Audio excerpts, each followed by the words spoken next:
Okay, I have 4 minutes. I'm throwing in there a Christmas question because we didn't get to them. Okay. I saw someone post. I think if I was on top of my head, I think it was a believer.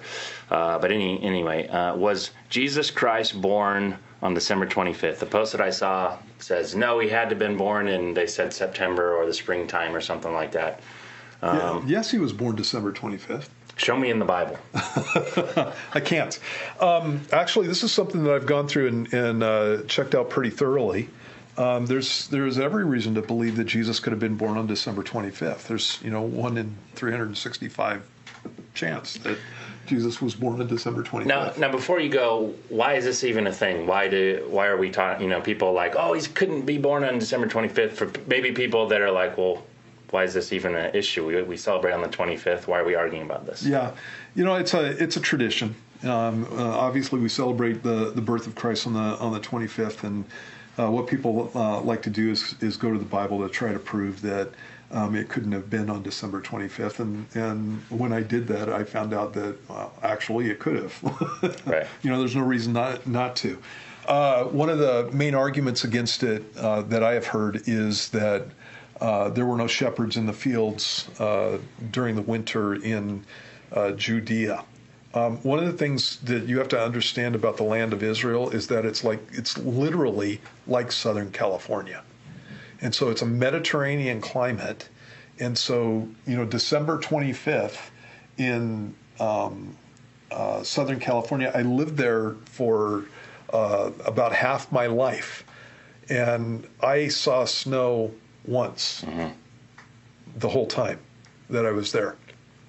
And so December 25th is pretty mild in Southern California, and it can be anywhere from the 30s all the way up to the 70s or 80s sometimes, depending on the year.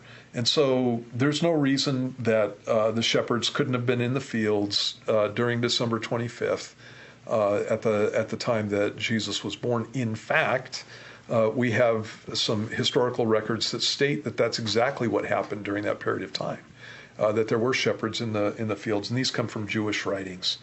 And so when I was one of those guys that said that Jesus couldn't be born on December 25th until I went and started checking it out, and then found out that the main reason was not a good reason.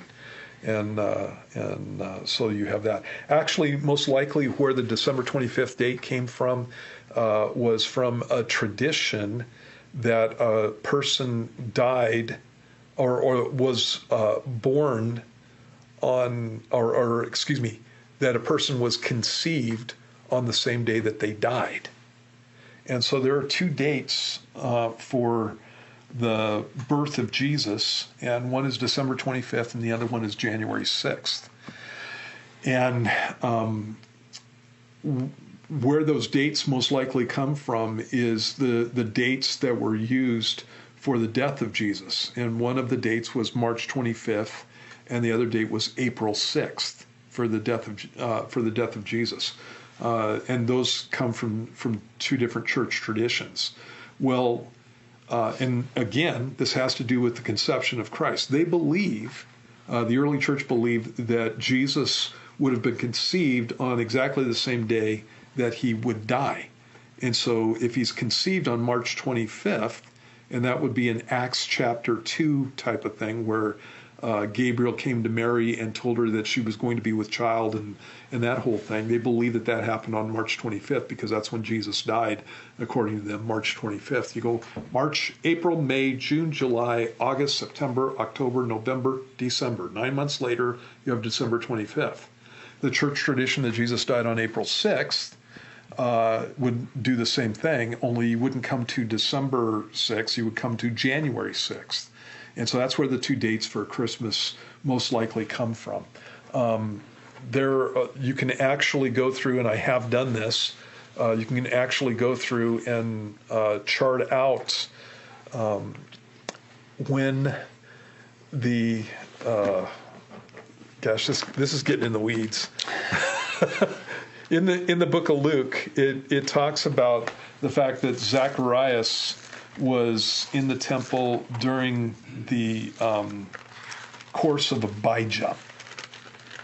And what that's talking about is that the Jewish priests got to minister in the temple according to their families for 2 weeks during the year, and they went cyclically. And so the course of Abijah is something that we can go back and track, because we know who was in the priesthood, actually who was ministering in the temple when the temple was destroyed in 70 AD. And so what you do is you take that course that was in the temple. There were 24 courses of priests.